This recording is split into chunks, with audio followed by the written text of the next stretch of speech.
الراجل ده بقاله سنين بيتكلم على النظام بتاعه وعلى العلاج بتاعه وعلى طريقته وعلى وللاسف انا ما كنتش شفته قبل كده.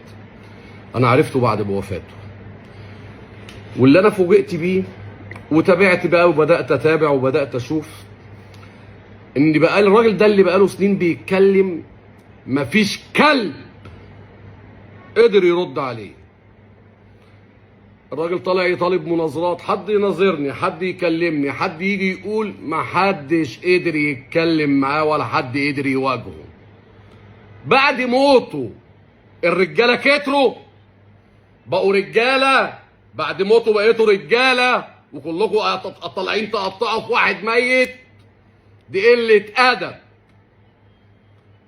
الى جانب انا مش ماليش علاقه بالنظام، صح مش صح ده موضوع تاني وكل واحد ليه رايه الشخصي فيه، ولكن انا ضد ان الكل طالع يجرح في واحد بعد ما مات كان موجود بقاله سنين محدش قدر يرد عليه. من ضمن بقى الحاجات اللي شفتها، شفت ابراهيم عيسى الاعلامي اللي مفروض اعلامي طالع بيتكلم على ضياء العوضي واتهموا بالجدل، اتهموا بانه دجال. انت تعرف الاول يا ابراهيم يا عيسى يعني ايه دجال؟ هل انت عندك علم يعني ايه كلمة دجال؟ الدجل ده تغيير الحقيقة. انت على اي اساس تتهمه بالجدل؟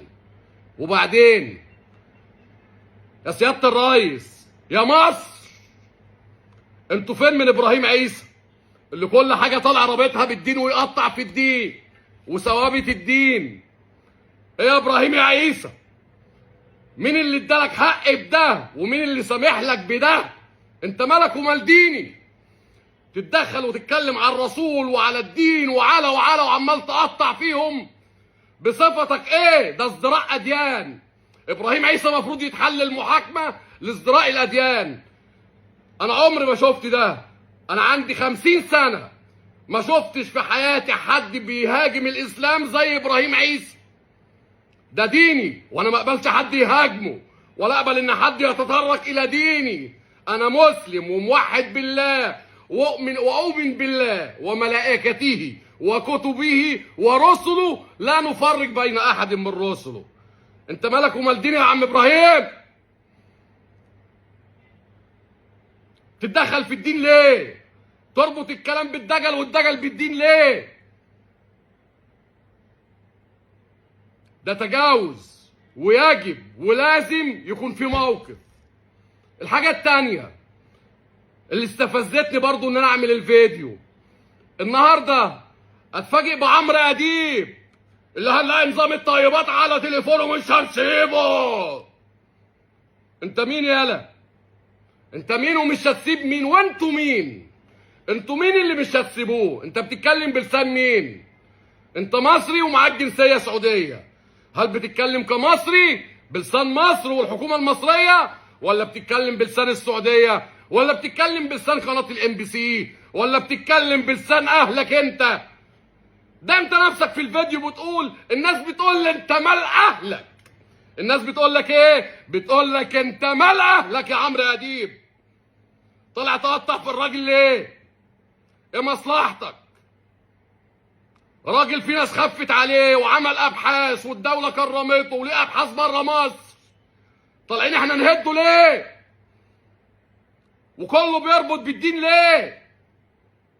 وبعدين الاستاذ المحامي بتاع الاستاذ ضياء العوضي له كل الاحترام والتقدير، ولكن انا عايزك تكون حازم عن كده شويه. انا عايزك تكون حازم عن كده شويه. وبعدين انا سمعت حضرتك وسمعت انت طالب ايه. في حاجه مهمه جدا يا استاذ مصطفى على ما اتذكر اسم حضرتك، انت ليه ما تطلبش النطاق الجغرافي للتليفون خلال الفتره اللي كان مختفي فيها؟ يعني انا اطلب النطاق الجغرافي للتليفون عشان اعرف التليفون ده يوم كذا الساعه كذا كان فين، وبعد كده راح فين وجه منين ومين كلمه ومين ما كلموش. احنا عمالين نقول كان فين الكام يوم دول. انا بتكلم على وفاته. انا بقى دلوقتي راجل قانون وبتكلم على الوفاه. انا لو مكانك هعمل كده. النطاق الجغرافي بتاع تليفونه فين، وازاي الامارات تشرحه من غير ما تاخد راي اهله. الامارات لو شرحته يبقى كان عندها شبهه جنايه. ايه هي الشبهه اللي عند الامارات اللي خلتها شرحت ضياء العوضي؟ مع احترامي للامارات وشعبها وللسعوديه وللدنيا كلها، انا راجل مصري عربي مسلم. ازاي الامارات تشرحه من غير ما تاخد راي اهله؟ والانسان ما بيتمش تشريحه الا اذا كان في شبهه جنائيه في وفاته. ايه الشبهه الجنائيه؟ ايه الشبهه الجنائيه اللي خلتكم تشرحوه؟ ازاي الموضوع ده يسكت عليه؟ فين الشغل؟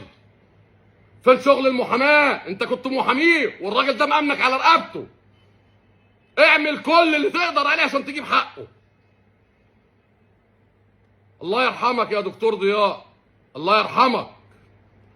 انا مش هتكلم عن النظام ولا اقول النظام ومش نظام، مش خوف.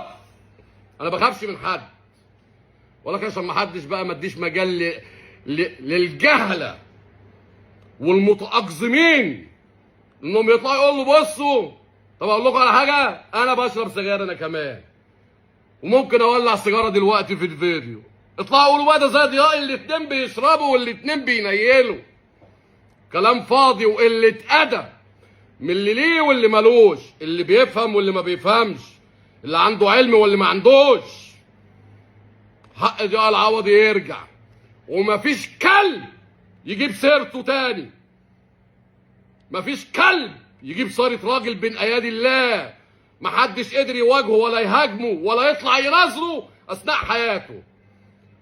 ايه؟ والناس اشوف فيديوهات من بره يقول لك اصل اللي في مصر بيخاف يتكلم. لا، ما بنخافش.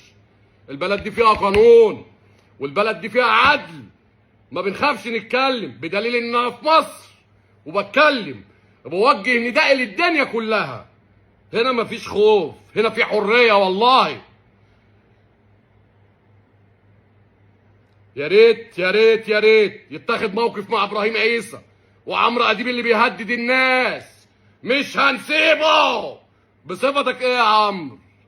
بصفتك ايه وبتتكلم انتوا مين اللي مش هتسيبوه؟ يالا الامور وصلت لمرحله وحشه، لازم يبقى في حق. انا ما بخافش ومفيش حاجه تخوفني، ولا الدوله بتخوفني ولا اجهزه الدوله بتخوفني، لان انا ما بعملش حاجه غلط. انا خاف لو بعمل الغلط، انما انا ما عنديش حاجه غلط. لازم يبقى في ردع يا ريس. انت بتتكلم بالدين، انت راجل متدين، انت راجل تعرف ربنا، وانا اعلم ذلك. مش مجامله ولا رياء ولا نفاق. خد موقف يا ريس، خد موقف مع الناس اللي بتشوه الدين وتربطه باي حاجه، اللي ليه واللي مالوش واللي درس واللي ما درسش. 2 خريجين اعلام صحفيين بقوا مذيعين. ايه امكانياتهم وايه مؤهلاتهم عشان يتكلموا على الدين ولا الطب ولا الاعلامي ده بيطلع ينقل رساله، بيوصل المعلومه، بيقول حصل كذا، لكن ما يطلعش يهاجم ويهاجم دين ويخبط. لازم يبقى في موقف، لازم يبقى في موقف. سامحوني انفعالي من اللي انا شفته. انا بقالي 5 6 ايام حاسس بحاجه بتقول لي اتكلم. دي مسؤوليه عليك، دي مسؤوليتك في مجال شغلك. في شك في وفاه واحد، اتكلم، ده شغلك، هتسأل عليه يوم القيامه. عملت ايه؟ فكان لازم اعمل الفيديو ده، اقابل ربنا حتى ان يا رب انا عملت اللي عليا، يا رب انا عملت اللي عليا. تمام؟ وانا ولا شيخ الاسلام ولا انا قسيس في كنيسه، انا واحد عادي جدا جدا جدا جدا، طبيعي قوي. وكل اللي يعرفني عارفين اني ماليش اي اتجاهات ولا انتماءات ولا قبل ولا بعد. انا راجل بتاع شغل بس واسره، بخلي بالي من بيتي واسرتي وعيالي وناسي واللي شغالين معايا وحبايبي وجيراني. ما عنديش اي انتماءات تاني، بس دي مسؤوليه عليا، حسيت ان ربنا بيطلبها مني، فعشان كده عملت الفيديو ده. واتمنى ان يكون في اجراء بعد الفيديو ده. والسلام عليكم ورحمه الله وبركاته. تحيا مصر. ولا إله إلا الله محمد رسول الله.